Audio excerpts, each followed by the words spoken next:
dia berniat kebaikan kemudian tidak jadi mengamalkan. Dia berniat kebaikan kemudian tidak jadi mengamalkan.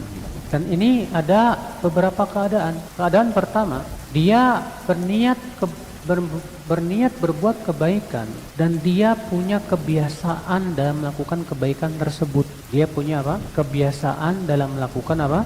Kebaikan tersebut. Dan tentunya orang yang punya kebiasaan biasanya dia tinggalkan karena adanya udzur. Karena adanya apa? Udzur. Maka ini dicatatnya berapa, Pak? Satu kebaikan atau sempurna seperti dia melakukannya. Jawabnya sempurna seperti dia melakukan. Dalilnya mah hadis yang dikeluarkan Abu Daud dan yang lainnya. Rasulullah SAW sabda, ya, idza maridul amtu aw safara kutiba lahu min salatihi ma kana muqiman sahihan. Apabila seorang hamba sakit atau safar bepergian jauh, maka dicatat dari salatnya sama pahalanya seperti dia sehat dan mukim, tidak safar. Kenapa? Karena dia punya kebiasaan sholat 5 waktu yang selalu dia lakukan, ya. Ketika dia safar, sholatnya jadi 2 rakaat. Karena apa? Qashar. Tapi nilainya sama ketika kita mukim.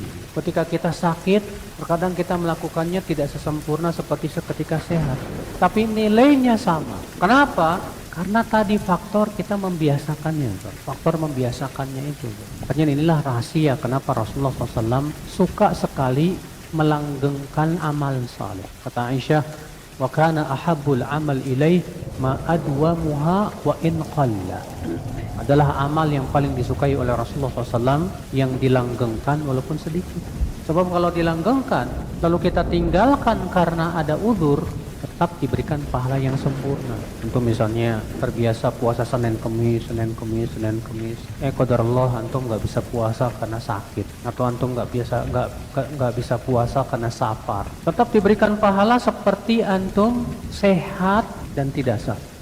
Antum misalnya punya kebiasaan sholat tahajud, masya Allah tiap malam. Suatu malam antum nggak bisa sholat tahajud karena kecapean misalnya atau karena sakit, maka tetap antum diberikan pahala seperti antum sehat dan tidak sakit. Masya Allah. Ini keutamaan saudaraku sekalian, ya, dari kita melanggengkan suatu apa? Amal. Penting kita langgengkan saudaraku sekalian. Adapun orang yang tidak punya kebiasaan, tidak punya apa? Kebiasaan. Kemudian dia berniat mau, misalnya dia nggak biasa puasa Senin Kemis, Pak. Puasa sunnah juga dia nggak biasa. Suatu hari dia berniat ingin puasa Senin, di pagi harinya batal. Maka yang seperti ini tetap dapat nilai pahala niatnya. Tetap dapat nilai pahala apa? Niatnya. Karena Nabi mengatakan siapa yang berniat berbuat kebaikan tapi tidak mengamalkannya, tetap Allah tuliskan untuknya satu kebaikan yang apa? Yang sempurna.